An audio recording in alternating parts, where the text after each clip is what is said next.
Bienvenidos a Futuro Público, un podcast para profundizar el debate sobre innovación en el sector público.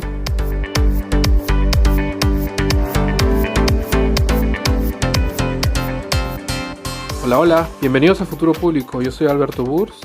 Y yo soy José Díaz, ¿qué tal? Y bienvenidos a un nuevo episodio del podcast. ¿De qué vamos a hablar hoy día? José, cuéntanos. Sí, hoy vamos a hablar sobre el futuro del trabajo del gobierno en América Latina y tenemos a un invitado desde el Banco Interamericano de Desarrollo, es Benjamin Roset. No se olviden de que el podcast lo pueden escuchar en Spotify, YouTube y está colgado en la mayoría de plataformas digitales. Y también nos pueden encontrar en LinkedIn como Futuro Público y en Twitter a mí me encuentran como @jdiazmendoza. A mí me ubican como @AlbertoBurs, todo junto. Y nada, empezamos pues. Hola Benjamín, bienvenido al podcast. Gracias por aceptar nuestra invitación. ¿Qué tal? ¿Cómo estás? Buenas tardes, muchas gracias. Muy bien, ¿ustedes?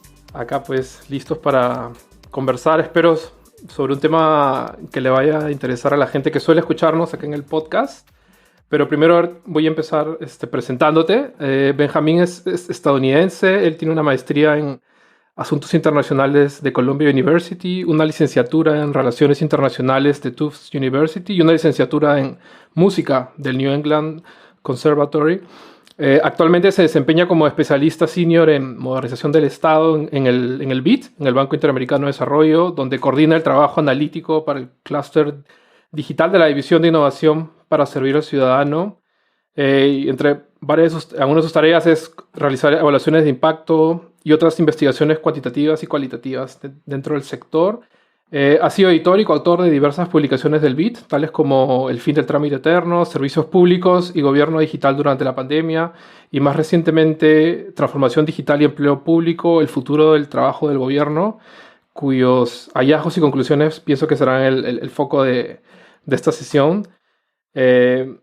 Como primer comentario, me gustaría primero que todo resaltar la relevancia de la publicación y felicitarte a ti y al resto del equipo del BID involucrados en la elaboración de la publicación por el aporte a la literatura de transformación digital del sector público en la región. O sea, en lo personal siento que la dimensión de los recursos humanos y la gestión del cambio es un área de la transformación digital que se tiene bastante identificada, pero sobre la cual muchos países no han actuado concienzudamente o no le han prestado el nivel de atención adecuada, pienso.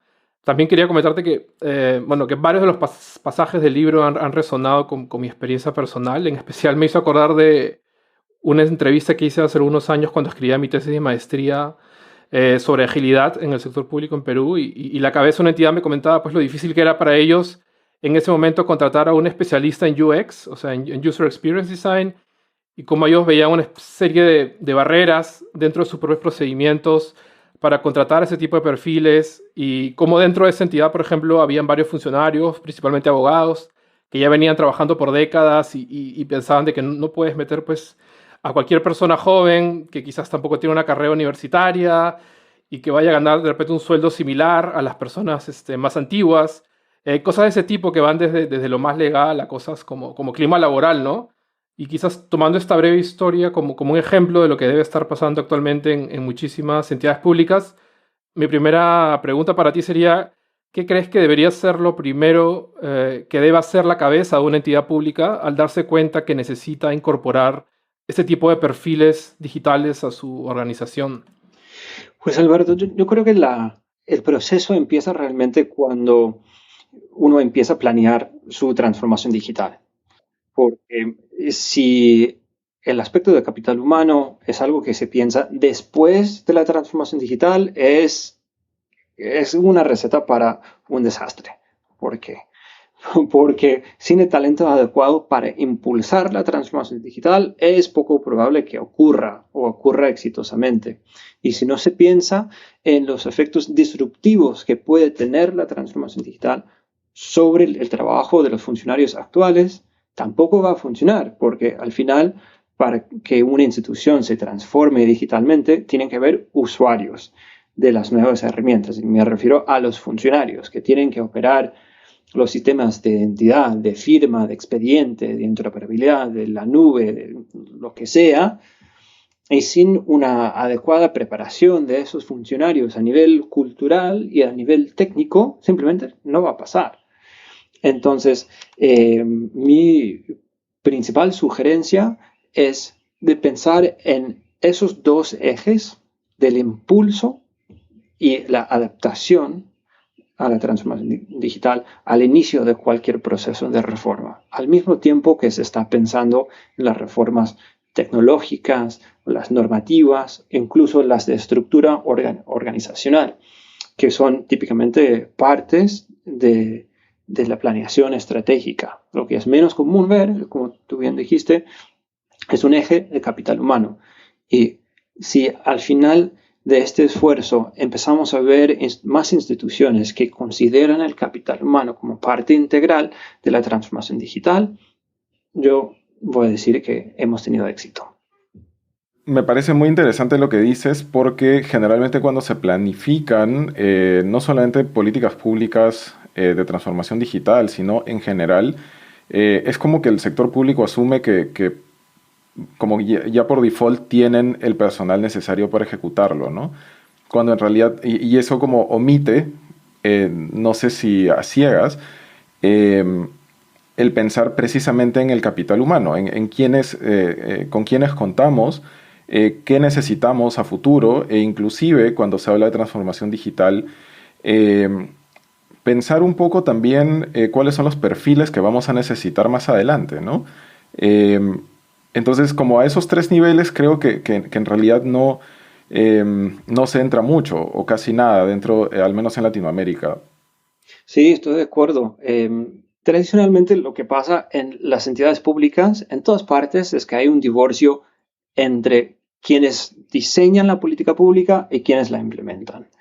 Y es casi caricaturesco porque quienes diseñan la política se creen como de mejor familia y ven a los que implementan la política pública como los de más bajo nivel, de menos educación, de menos cabeza. Y eso aplicado a un contexto digital es fatal, porque el diseño de una política pública digital importa, pero importa mucho menos respecto a lo que es la implementación, porque como todos sabemos, implementación ágil implica que generas tu producto mínimo viable, lo empiezas a implementar, hay un ciclo de retroalimentación a través del cual la implementación termina definiendo la política en gran medida. Porque no tiene sentido diseñar una política pública digital que no se pueda implementar. Tampoco tiene sentido diseñar una política pública que no aproveche todo el potencial que tiene el ámbito digital. Entonces, realmente en el sector público lo que necesitamos hoy y vamos a necesitar cada vez más son personas que puedan navegar entre esos dos niveles, del diseño y de la implementación de la política. No basta con tener el ingeniero, el tecnólogo que tiene una visión muy limitada de lo que es su trabajo. Tampoco se vale tener alguien que solo conoce los libros, lo que es la política pública. No, necesitamos expertos en política pública bien familiarizados con cómo funciona la tecnología y necesitamos tecnólogos que sepan cómo funciona el aparato público. Ahora justo que mencionas a lo de los tecnólogos y volviendo un poco a lo que comentaste al comienzo, que tú ves, o sea, ¿no sientes que en el sector público en general hemos empezado al revés, ¿no? Con el tema de la digitalización, se le hemos entregado a las manos de los tecnólogos por décadas y es como recientemente en estos últimos años, primera década, que se habla de esto, pues que la transformación digital, la digitalización es una dimensión, es algo más complejo que solo tecnología, ¿no? Y sobre eso te quería, o sea, haciendo un poco de un reminder en un capítulo del libro que ustedes hablan de ese tema de los sistemas IAF que empiezan a implementar en Latinoamérica en los 80, 90. Y claro, en esa época pues tú no... Hablar de gestión del cambio no existía, no estaba en el discurso de nadie, ¿no? Era solo implementar tecnología. Y claro, el resultado de eso es que muchas de esas implementaciones, claro, no pegaron o fueron deficientes en su implementación, ¿no? Pero un poco como que ahora o sea, me parece interesante cómo ahora, tú creo que al comienzo dabas un poco cómo debería ser ahora, ¿no? Pero estamos tratando de corregir sobre la marcha esos errores de fábrica, no sé cómo decirlo. Sí, es muy cierto lo que dices sobre los CIAF. Para los oyentes que no estén familiarizados con ese término, son los sistemas integrados de administración financiera. Son básicamente los grandes cerebros de la gestión financiera de un gobierno. Por ahí pasa todo lo que ocurre financieramente dentro de un gobierno, que son millones y millones y millones de transacciones, de tesoro, de contabilidad, a veces de compras, de pago de nómina, de un montón de cosas. Y lo que pasa en los 80, como tú bien dices, es que algunos gobiernos empiezan a darse cuenta que muchas de las funciones que en ese entonces se hacen manualmente se pueden hacer a través de un computador o un conjunto de computadores. Entonces empiezan a implementar estos megasistemas. ¿Y cómo lo hacen? Dicen, yo quiero digitalizar este proceso. Voy a llamar a Tata o voy a llamar a SAP o voy a llamar a una de estas empresas a que vengan, a que implementen este mega cerebro de gestión financiera. Y entonces llegan un batallón de consultores, muy bien pagados, por cierto, y implementan esta máquina que pocos entienden y menos quieren. Entonces, ¿qué resulta pasando en muchos casos? Si bien, aunque funcione la tecnología técnicamente, no se usa porque no se pensó en la capacitación o la gestión del cambio. Y separo esas dos cosas, capacitación y gestión del cambio, porque en la mente de un funcionario son diferentes. Una cosa es el poder, otra cosa es el querer. Y como psicológicamente funcionan en carriles distintos, ¿no? Técnicamente sí, yo puedo hacer clic en esta cosa, pero no quiero porque si lo hago y después me sale mal el cálculo, después el contralor o el procurador me van a venir a cobrar a mí, quizá me imputen una acción disciplinaria que realmente es culpa de esta máquina tan extraña que llega de Marte. Entonces yo tengo mi contabilidad a mano. Y eso es horrible porque es una reducción en la productividad del funcionario, es una falta de uso de la maquinaria que tanto dinero costó, es menor transparencia y lleva a sistemas paralelos de la contabilidad o de cualquier otro proceso fiscal en el Estado. No tendría que ser así. Si ese funcionario hubiera tenido acceso a comunicación para explicarle qué iba a pasar, cuál iba a ser el cambio en su rol, si hubiera tenido acceso a capacitación para que se familiarizara con el interfaz del CIAF, si tuviera exposición a declaraciones de parte del liderazgo de la institución que asegurara que no iba a perder su trabajo, por ejemplo. A lo mejor haría uso de ese CIAF que realmente puede traer muchísimos beneficios para la institución pública y en últimas para las finanzas del país.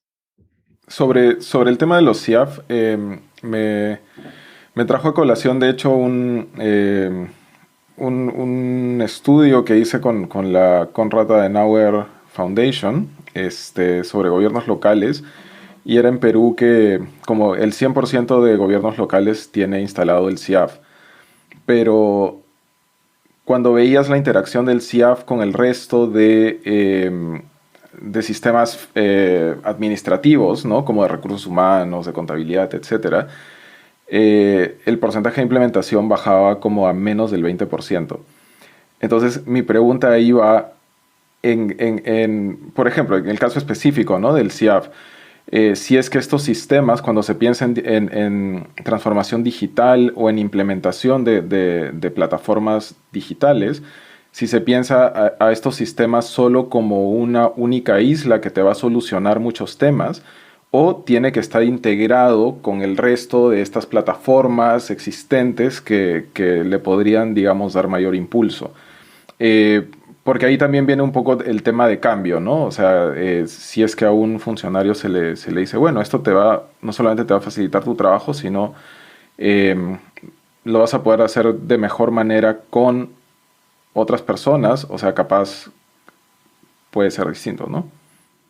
Sí, pues creo que ya diste la respuesta, José, y muy acertadamente en mi modo de ver, la integración es la clave tanto para la facilidad de trabajo del funcionario como para el ciudadano, porque imagínense una situación tan infortunada donde el día lunes le llega al ciudadano una factura por su impuesto predial por 100 y el día viernes le llega por 120. ¿Qué va a hacer? Queda súper confundido. Eso puede ser producto de usar el CIAF para una cosa y usar otro sistema viejo de administración tributaria para otra cosa, y ambos tienen un grado pequeño de automatización, entonces nadie sabe qué cartas se están enviando a nadie, y quién termina sufriendo por todo eso, pues el ciudadano. Y eso es lo que ha pasado siempre con la administración pública en América Latina. Es el ciudadano subvenciona la ineficiencia del sector público. Lo subvenciona con su tiempo, lo subvenciona con sus pies, e incluso lo subvenciona con su bolsillo, pagando contadores, pagando abogados para desenredar los relajos que la administración pública le entrega. Justo ahora que hablabas de cómo le complica a veces el Estado la vida al ciudadano, creo que eso también se presta para hablar de toda esta corriente nueva de generar servicios centrados en el ciudadano, user-centered design y todo eso que está bastante de moda ahora. ¿Sientes que, tú que lo ves quizás del BIT como a nivel regional, sientes que eso es una cosa que está entrando con mucha fuerza y que no lo ves como que va a retroceder, sino que va a tender a aumentar? Y en adicional a eso, si es que de repente puedes nombrar para ti los países o las agencias que están ahorita, que les podemos ver como mejores, como buenas prácticas o que están más adelantados, no sé. Creo que el tema del diseño centrado en el usuario o diseño centrado en el humano, como a veces se llama, es algo que hay que empujar mucho, mucho más, porque se enfrenta con una difícil realidad que son las contrataciones estatales. Cuando uno hace contrataciones en el Estado, en casi cualquier Estado, es muy difícil hacer pequeñas contrataciones que sean rápidas y que sean flexibles. Es mucho más común tener todos los incentivos apuntados a pocas contrataciones grandes escritas en piedra. Y eso no se ajusta muy bien a desarrollo. Entonces, el primer ejemplo que se me ocurre es el de 18F, 18F en Estados Unidos, que ha trabajado de la mano con el US Digital Service para diseñar nuevas formas de contratación de servicios de tecnología, que permite trabajar dentro de algunas reglas existentes y modificar otras para hacer cosas innovadoras, como en vez de solo exigir un pliego que es una resma de papel, ponerlos a competir en vivo, a traer a las empresas, decir, ok, tienen 4 horas, yo quiero el servicio de aplicación de beneficios médicos, tienen 4 horas, adelante, yo voy a observar. Entonces está Increíble. la agencia pública, ¿no?, en tiempo real, qué están haciendo, y al final de 4 horas, el tiempo que sea, está la mega empresa, está tu Deloitte o tu Ernst Young o tu IBM, está compitiendo con la empresa de 4 recién egresados. Y bueno, ahí la evaluación es con base en resultados. Si la empresa de 4 recién egresados entrega un mejor producto, pues va a obtener un mejor puntaje en el rubro de evaluación. Y eso es lo que necesitan los ciudadanos. Al ciudadano no le importa que sea una empresa de 1 millón de funcionarios o una empresa de 4, siempre que el servicio que recibe sea bueno. Entonces, hay algunas agencias a nivel regional que están incorporando diferentes tipos de contratación y ciertamente tienen el tema de diseño centrado en el usuario muy presente. Solo por nombrar alguno, está la GESIC de Uruguay, que es la director de gobierno digital allá. Es un ejemplo en casi todo lo que es gobierno digital. Y en este tema también, ellos tienen laboratorios de experiencia ciudadana y hacen mucho desarrollo iterativo. Hacen algo interesante, de hecho. A veces han hecho digitalización masiva, que obviamente no es consistente con diseño centrado en el usuario, pero se ha permitido avanzar muchísimo más rápido que digitalizar servicio por servicio.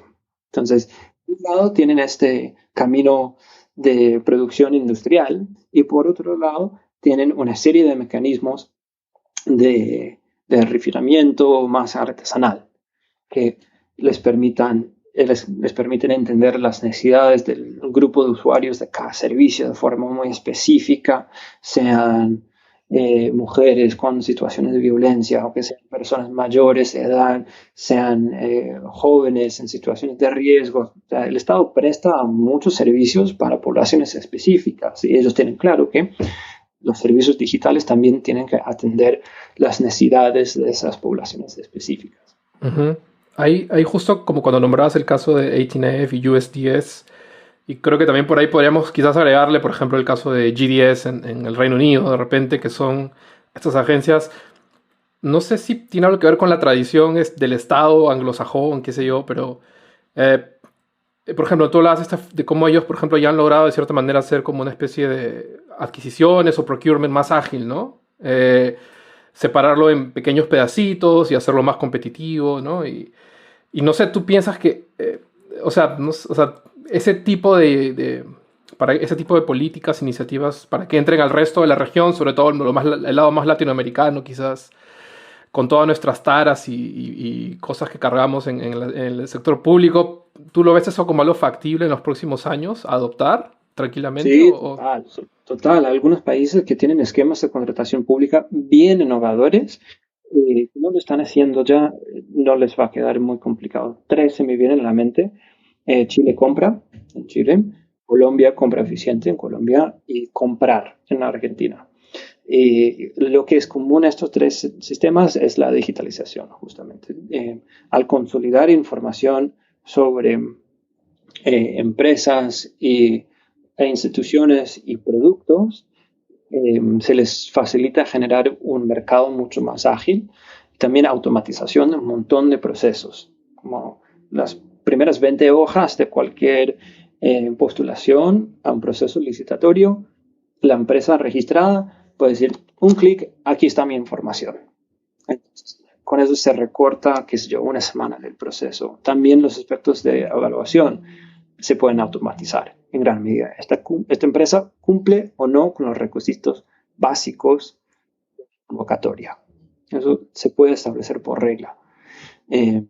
Incorporando cada vez más herramientas tecnológicas como lectura de documentos y el uso, no quiero poner demasiado técnico, pero el uso de metadatos en los documentos que permiten clasificar qué es esto, qué es aquello, la consulta del historial de empresas para ver si tiene alguna sanción, todo eso se puede automatizar. Entonces, eso está provocando un cambio cultural de alguna forma en cómo se percibe la contratación del Estado. No solo son las mega obras, pueden ser obras o contrataciones más pequeñas. No estoy seguro si existen procesos como los que describí del 18F, de América Latina, pero sin duda, algunos líderes de gobierno digital en la región lo tienen en mente e incluso posiblemente los tengan.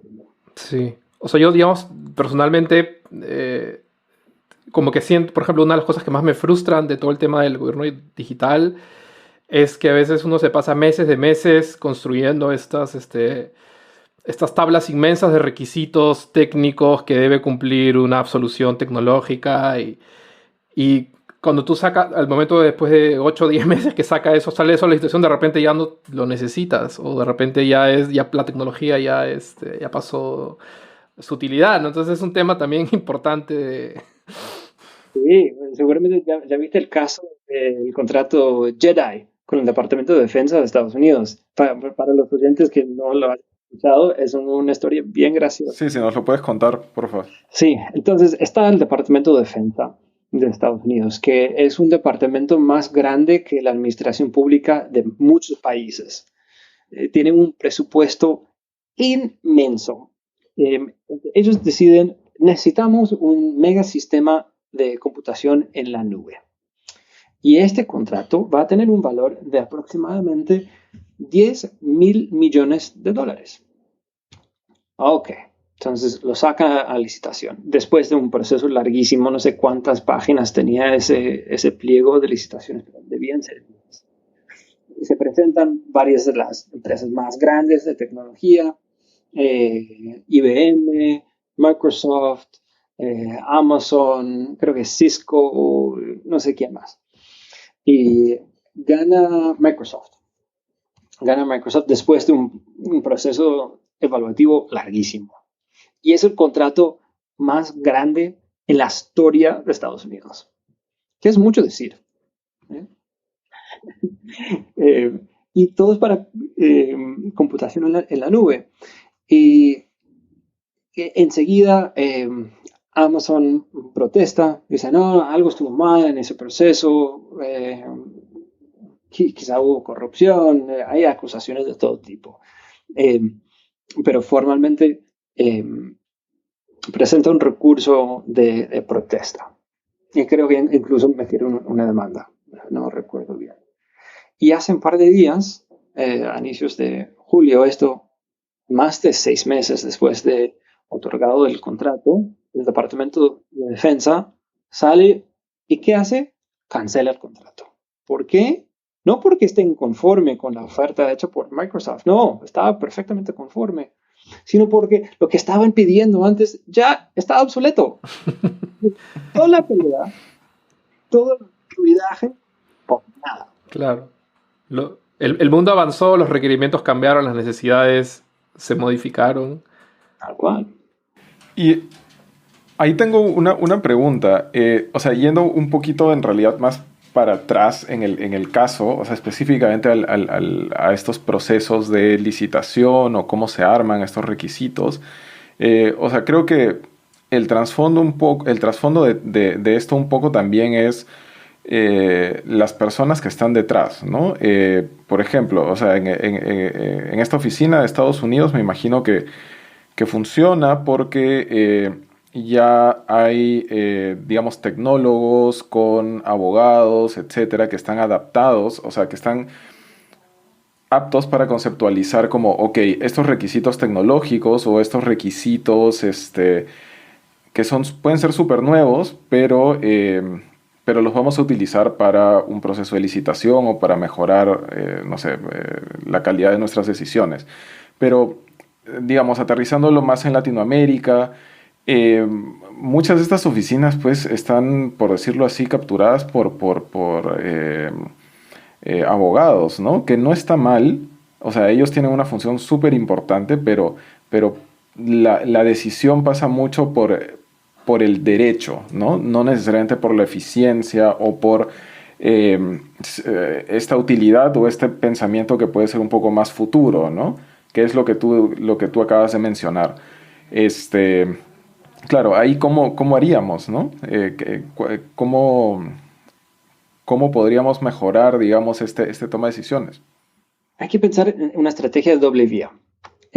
Por un lado, lo que trata el libro es cómo conseguir el talento tecnológico, el talento digital dentro del Estado. Estos son los especialistas, la gente que sabe de cómo digitalizar servicios, cómo montar sistemas de interoperabilidad, cómo operar en la nube, más. Darle a estas personas la capacitación y la exposición a los procesos típicos de la administración pública para que puedan aportar valor desde su perspectiva. Entonces los tecnólogos se tienen que familiarizar con procesos de licitación, porque En muchos casos, los estados van a seguir dependiendo de contratos con terceros y eso no está mal. O sea, es sano tener una relación de cliente-proveedor. El estado puede fomentar una industria privada de tecnología. En el mejor caso de la región, el estado de Uruguay compra mucha tecnología del sector privado y así funciona en Estonia también. Entonces, no estamos diciendo que el estado tiene que hacer todo para sí solo, no, todo lo contrario, pero lo que tiene que hacer es equilibrar un poco la negociación entre las entidades públicas y los proveedores de tecnología. Tiene que haber personas capaces de definir lo que quieren, que hablen el mismo lenguaje que sus contrapartes al otro lado de la mesa. Por el lado de los abogados, tiene que haber abogados especializados en compras de tecnología, que entiendan no solo los fundamentos legales, sino que capten la lógica de la transformación digital. Y eso es un gran reto para la capa de abogados que tenemos en la región. Y no es su culpa, están formados en una cosa y hacen esa cosa muy bien, que es proteger el patrimonio del Estado, proteger los recursos de los contribuyentes. Está bien, pero también tiene que ser empujados a incorporar otros objetivos. Y en algunos países esto ya funciona muy bien. Si ustedes van a España, por ejemplo, van a ver que abogados especializados en procesos de transformación digital saben exactamente qué está permitido en la ley, saben cómo redactar nuevas leyes, nuevas normas, decretos y demás que facilitan los procesos al mismo tiempo que garantizan la validez jurídica de los procesos digitales. Entonces, por eso digo que hay que ir en los dos sentidos, los tecnólogos hacia la administración pública y los abogados hacia la transformación digital. Uh-huh. Y ahí, por ejemplo, cuando justamente ahora que hablabas de que tenemos abogados que están capacitados en temas técnicos, pero yo no sé si tú te refieres sobre todo a este tipo de funcionario público que de repente ha crecido en este mundo de lo que le dicen en el project management como el waterfall, ¿no? El mundo de la cascada, el mundo secuencial. Y en ese mundo ellos conocen pues de todo, cómo funciona. Pero claro, lo malo de ese mundo es que finalmente te termina importando entregar lo que está escrito en el papel, en el tiempo que está predeterminado y con el costo, ¿no?, que tiene. Entonces, project management tradicional. Y yo pienso que ahora la transformación digital pues te mete más nociones de gestionar productos, no solo proyectos, ¿no? Y creo que ahí es donde entra ese tema de la agilidad, de hacer este agile procurement, que siento que ahí hay aparte a nivel de política pública, que tiene que haber como marcos normativos que lo permitan. A nivel de capacidades, no sé si ese personal, no sé, hay que crearlo, ¿no? Abogados que sepan hacer estas cosas, me parece que es un tema, o sea, son como dos mundos, no sé cómo lo ves tú.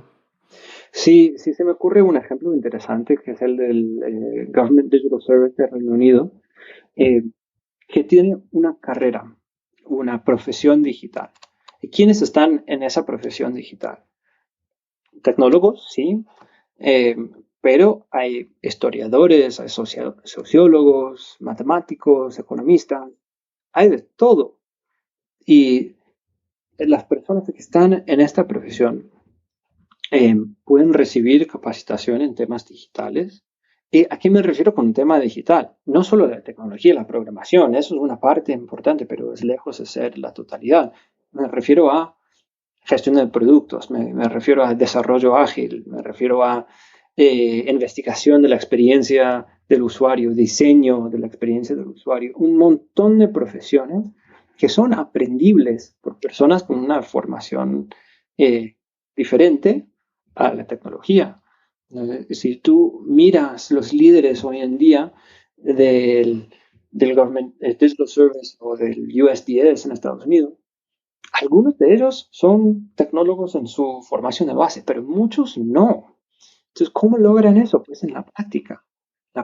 Y el GDS con el paso de los años ha ha construido una maquinaria de formación de su personal que ha permitido justamente moldear al personal que tienen a las necesidades de la era del Internet, ¿no? Como seguramente muchos de sus oyentes saben, el Internet permite y exige trabajar de formas distintas a formas de trabajar pre-Internet.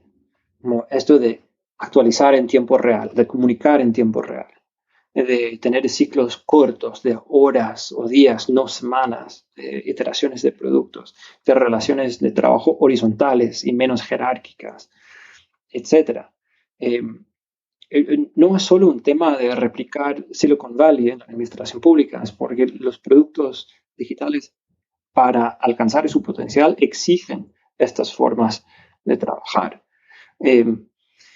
Entonces, yo digo que lograr un punto en el cual la administración pública puede conversar con un SAP o con un Adobe o Amazon, no es solo cuestión de contratar, es cuestión de montar y mantener sistemas de formación continua del personal para tener una cultura digital dentro de la administración pública, para que quien llegue pueda formarse inicialmente y seguirse formando. O sea, ya que hablamos de estos un poco de la formación y de que es lo que brinda también un poco de agilidad, digamos, al proceso, o sea, la pregunta que me imagino que también todo el mundo te la hace o la está haciendo es como, bueno, en la pandemia, o sea, ¿qué sucedió, no? O sea, ¿cómo fue la respuesta de estos equipos? La respuesta estatal también, o sea, de las instituciones encargadas de transformación digital. ¿Cuáles han sido esos retos o cuáles inclusive, ¿no? La agenda más urgente, ¿no? Desde tu punto de vista. Pues la pandemia ha sido un llamado de atención muy grande para los que están dentro de los equipos digitales y los que dependen de los equipos digitales. Porque, pues, por el lado de los equipos mismos, se desbordaron de trabajo. De la noche a la mañana, ellos se volvieron el cuello de botella para el acceso a todo, para los paz y salvo, para salir, para montar servicios digitales para entrega de alimentos, para entrega de subsidios, para todo. En América Latina estamos hablando de estados muy poco digitalizados. Entonces la presión que cayó sobre los hombros de sus equipos, muchos de los cuales son pequeños, fue inmensa. Entonces los que dependen de estos equipos en muchos casos se dieron cuenta, no, yo necesito mucho más. Yo necesito el triple de lo que tengo en cuanto a equipo digital, ¿no? Porque este equipo digital es el que me conecta todas las instituciones públicas, el Internet. Es la que permite que tengamos archivos compartidos en la nube. Es el que hace los servicios digitales para la ciudadanía y las empresas. Eso y la lista sigue.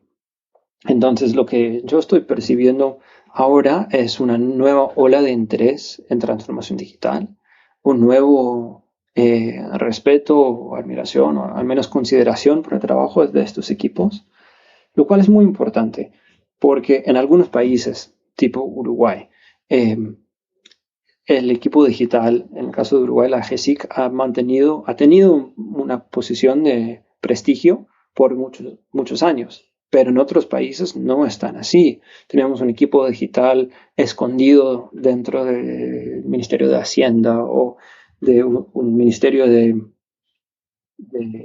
Infraestructura o algo así. Están dándose cuenta que no, esto es un servicio transversal esencial en el cual todo el Estado, en cierta medida, toda la población depende. Como para cerrar, Benjamín, te quería preguntar, hay una frase en el libro que es más, sale como al comienzo, pero yo te la pregunto acá al final, que dice que la mayoría de los gobiernos de la región no han abordado en profundidad aún el reto de la gestión del capital humano para la transformación digital O sea, básicamente como que la transformación digital no aparece en la planificación estratégica del servicio civil, ¿no? Y no sé si eso es algo eso es algo que concluyen ustedes, como que ese es el estado actual de las cosas. ¿Se ha avanzado siquiera algo en los últimos años? ¿O cuáles son las perspectivas un poco a futuro en este tema? Pues lo que vemos realmente es una carencia de dos lados. Por un lado, hay poca consideración del capital humano y planeación de la transformación digital. Es decir, tienes tu equipo digital y tienes un plan de reforma tecnológica y pocas veces hay un eje de capital humano en ese plan. Por otro lado, tienes tu servicio civil y tienes su plan estratégico de 5 años o qué sé yo, y pocas veces hay una discusión acerca de la implicación de la transformación digital para el servicio civil. Y por lo que nosotros abogamos en el libro es una unión de esas dos agendas. Sí o sí se tiene que considerar el capital humano como un pilar fundamental en la planeación de la transformación digital. Y en el mismo sentido, se tiene que considerar la transformación digital como un factor que va a afectar, va a cambiar la forma en que se gestiona el servicio civil. A partir del libro hemos recibido mucho interés de varios países que quieren avanzar en este frente, y en el libro mismo citamos algunos muy buenos ejemplos de instituciones puntuales y de gobiernos enteros que han avanzado en este sentido. Resalto un par. Pues ya mencioné la GESIC, que ahora está trabajando muy de la mano con el servicio civil en Uruguay en este sentido. En Chile, una institución que se llama la SUCESO, la Superintendencia de Seguridad Social, que es un caso que citamos en el libro de cómo pensar el aspecto del capital humano desde el inicio de un proceso de transformación digital. Y estoy seguro que hay otros casos que desconozco a nivel institucional, incluso nacional, y lo que espero ver a futuro, y para lo que estamos prestos a ayudar, es esa unión más a nivel nacional entre las agendas de transformación digital y servicio civil. Genial, Benjamín, te pasaste. Más bien para todos los que escuchan, si pueden, descárguense el libro, la publicación del BIT, que está genial. Les va a tomar un par de días quizás terminar de leerla, pero recomendadísimo. Vamos a poner el link en la publicación. No se olviden de que el podcast lo pueden escuchar por YouTube, Spotify, y está colgado en la mayoría de plataformas digitales. Y nos pueden encontrar nuevamente como Futuro Público en LinkedIn, y en Twitter a mí me encuentran con mi cuenta @jdiazmendoza. Ahí me encuentran como Alberto Burs, todo junto. Y bueno, estamos súper abiertos a recibir sus comentarios, sugerencias o cualquier tipo de feedback respecto a episodios anteriores o sobre este episodio.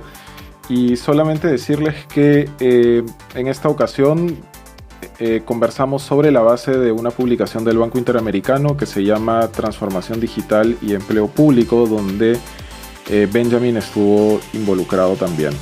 Sí, también les recomendamos que ojeen otra publicación del BIT, también de este año, que es Servicios Públicos y Gobierno Digital durante la pandemia. Creo que ambos textos un poco que nos sitúan bastante bien en el estado de la cuestión del tema de transformación digital, ¿no? A partir de este año. Bueno, gracias, esperamos que les haya gustado y gracias por acompañarnos en este episodio. Así es, cuídense, un abrazo fuerte para todos, chao. Chao.